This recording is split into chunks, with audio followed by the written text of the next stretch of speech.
Bonjour les élèves, c'est Madame Leclerc, j'espère que ça va bien pour vous, je m'ennuie beaucoup de vous et j'espère que vous ne trouvez pas le temps trop long. J'ai trouvé une idée d'activité que vous pouvez faire à la maison avec votre famille, c'est faire des pâtisseries comme des biscuits ou des brownies ou des brioches à la cannelle. Moi aujourd'hui je vais faire des biscuits, j'ai ma recette ici, c'est la recette de ma grand-mère, c'est super bon. D'habitude c'est avec des pépites de chocolat. Moi, j'ai acheté des pépites au caramel au beurre. Regardez ça, ça va être vraiment bon. Ok, alors, j'ai vraiment hâte de commencer ça. Ce qui est vraiment amusant avec faire des pâtisseries, quand tu suis la recette, il y a toutes sortes de fractions dans les recettes. Alors, c'est un peu comme faire de la mathématique en même temps. Alors, je vais montrer la recette vraiment proche, c'est en anglais, parce que ma grand-mère parle anglais. Mais vous voyez, des fois, ça dit une tasse, one cup, ou une demi-tasse. Okay? Des fois, si on veut changer notre recette, comme le doubler, faire x2, ou peut-être comme réduire la recette, le diviser par 2, on peut pratiquer, multiplier et diviser les fractions. Alors, par exemple, on va regarder la deuxième chose sur la recette. Demi-tasse de sucre.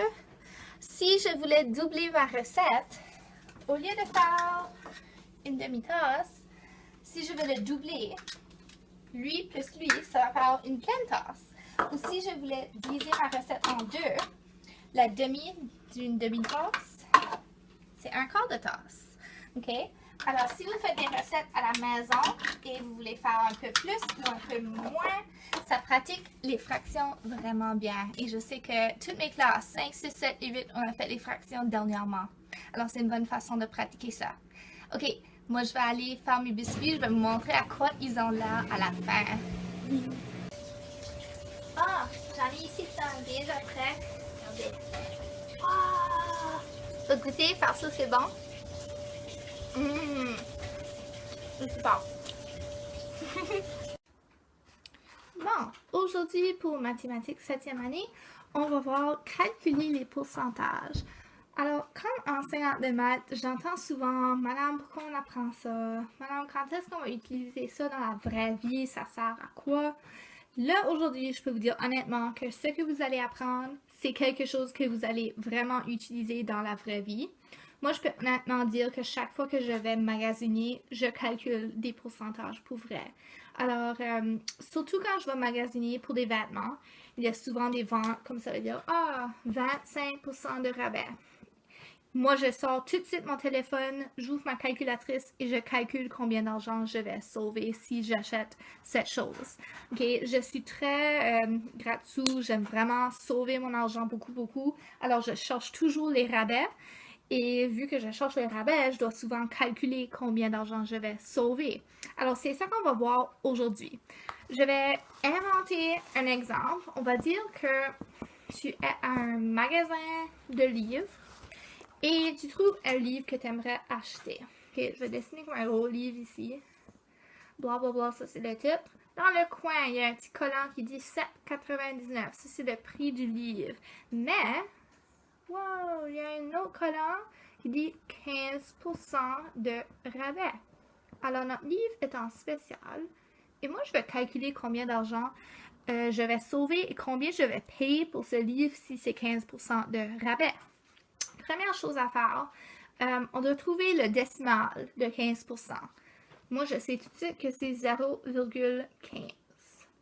Alors, ça, c'est le nombre qu'on va utiliser pour notre calcul. Et avec les pourcentages, tu dois utiliser une calculatrice. Alors, tu as le droit, si on était à l'école, je donnerais tout le monde le droit d'avoir leur calculatrice pour calculer ça. Si à la maison, tu n'as pas de calculatrice, je sais que la plupart d'entre vous ont des téléphones. Il y a une calculatrice sur ton téléphone, au pire sur ton ordinateur ou ta tablette. Alors, ce que je vais faire le 0,15 fois le 7,99. OK? Alors, je n'ai pas de calculatrice chez moi, j'ai seulement mon téléphone. Toutes mes calculatrices sont à l'école. Alors, je vais mettre mon téléphone juste là pour vous montrer mes calculs. OK. 0,15 fois 7,99. OK. ça me donne un super long nombre. Alors, d'habitude, dans les magasins, les prix pour les choses, c'est juste 2 nombres après la virgule pour représenter les cents. Alors, je vais écrire tout le nombre, mais on va l'arrondir. Voilà. Ok, alors on va juste garder le 1 et le 9. Alors, on va regarder le chiffre tout de suite après, c'est un 8. Maintenant, si c'est un chiffre qui est 4 ou plus bas, le 9 reste le même. Si c'est un chiffre de 5 ou plus haut, le 9 va changer, il va devenir le prochain chiffre. Alors pour nous, ça va être 20. 1,20. OK? Bon, le 1,20, ça, ce n'est pas combien on va payer pour le livre. Ça, c'est combien on va économiser. Alors, ça va être notre prix original, 7,99 moins 1,20 $. Et ça va nous donner le prix qu'on va vraiment payer. Alors, je vais faire ça sur ma calculatrice encore. 7,99 moins 1,20. Voilà, 6,79. Ça, c'est combien on paierait pour ce livre. Alors, le livre, avant, c'était 7,99 $, mais avec un rabais de 15%, on sauve 1,20 $, pour seulement payer 6,99. Ou pas 99, 79, je m'excuse. Je vais trop vite, là. Bon, ici, j'ai inventé un autre exemple. J'ai dit solde, achetez un, obtenez l'autre à 50% de rabais. Et j'ai 2 t-shirts. Tu peux voir le prix, si tu regardes vraiment près, c'est 19,99 $ pour les deux. Alors, ça, c'est un type de solde qu'on voit vraiment souvent. Alors, dans les magasins, si tu achètes 2 d'un certain objet, tu vas avoir un à 50% de rabais. Alors, j'aimerais savoir premièrement, je vais mettre un petit 1 ici, combien on va sauver. Et deuxièmement, j'aimerais savoir combien on va payer en total. Combien payer en total?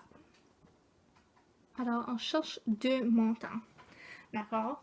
Alors, pour ceci, il va falloir qu'on trouve 50% de un chandail. Et lorsqu'on a ce prix, on pourrait ajouter le prix total de l'autre.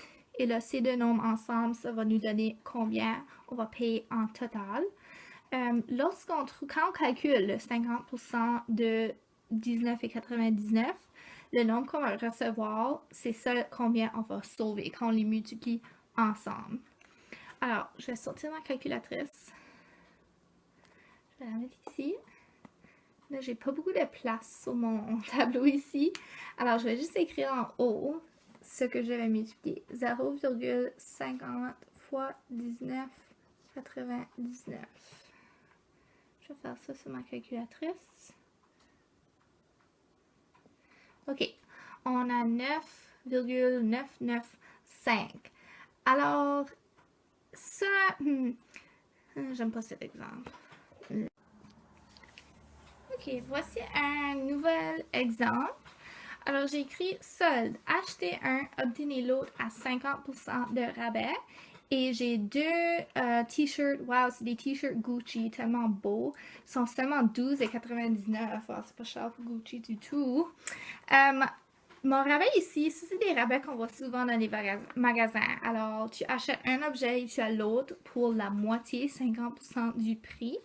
Alors, je cherche 2 choses aujourd'hui. Alors, première chose, j'aimerais savoir combien tu vas sauver. Je vais écrire ça. Combien tu vas sauver. Deuxième chose que j'aimerais savoir, c'est combien je vais payer en total. Combien je vais payer en total. Oh. Cool. Un instant, les élèves. Mon stand, qui est la crème, a tombé. Je vais remettre. Ah, c'est tout bien. Alors, première chose, quand je vais calculer mon rabais, je vais pas additionner les deux chandails ensemble et faire 50% de ça. Le 50% c'est seulement sur un des chandails. Alors il va falloir que je calcule 50% de 12,99 et lorsque j'ai ce montant, je l'ajoute au montant de l'autre chandail et ça, comme ça va me donner mon total. Alors je vais vous montrer avec ma calculatrice. J'espère qu'elle va rester là. Ok. Je vais écrire en haut ici, j'ai beaucoup de place là, sur mon mini tableau. 50% c'est la même chose que 0,5. Je vais multiplier par 12,99. Ok, 0,5 fois 12,99. Ça nous donne 6,495. Ok, il va falloir que j'efface des choses sur mon tableau parce que j'ai plus de place. Je vais effacer mes questions pour tout de suite. Maintenant, il va falloir qu'on arrondisse ce nombre. Alors, j'ai 6,495. Je vais changer ça à 6,50. Alors, ça, c'est combien je vais payer pour un chandail. Mais pour les deux ensemble, je vais ajouter 12,99 parce que ça, c'était le prix de l'autre chandail. Alors, je vais calculer ça. 6,50 plus 12. Alors, je vais payer 19,49 $. Alors, ma première question était combien je vais sauver? Je vais sauver 6,50 $. Et combien je vais payer en total? 19,49 $. Alors, ça, c'est la réponse à ma question. Je vais payer environ 20 $ pour mes deux beaux t-shirts de Gucci. Bon, voici un exemple que j'aimerais que vous essayiez vous-même. Alors, j'ai dessiné un beau petit 4 roues et son prix est 28 199 $. Ouh, c'est cher, mais il y a aujourd'hui un solde, 25% de rabais sur ce 4 roues. Alors, j'aimerais savoir, ça serait quoi le prix que tu vas payer finalement si tu aimerais l'acheter. Alors, pause la vidéo si tu as besoin. Prends une feuille de papier ou une calculatrice, ce que tu as besoin pour calculer le montant total pour ce beau 4 roues. Alors, je vais maintenant montrer la réponse. Si tu n'es pas encore prêt, arrête la vidéo, fais ton travail et là, joue de nouveau. Ok, première chose.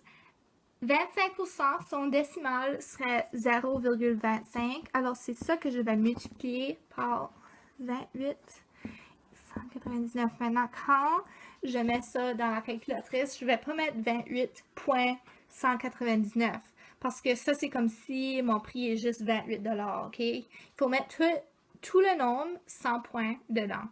Alors, je vais monter ma calculatrice. Ok. 0,25 fois 28 et 199. Ok, ça me donne 7049 et 75 sous. Alors, ça c'est combien je vais sauver si j'achète un 4 roues. Je veux savoir le montant total. Alors, je vais prendre mon prix original, le 28 et 199.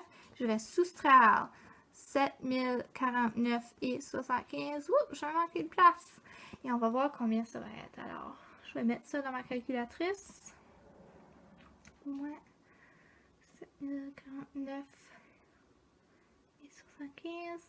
Alors, tu paierais 21 149 $ et 25 sous pour ce beau 4 roues. Wow, ça c'est un bon deal.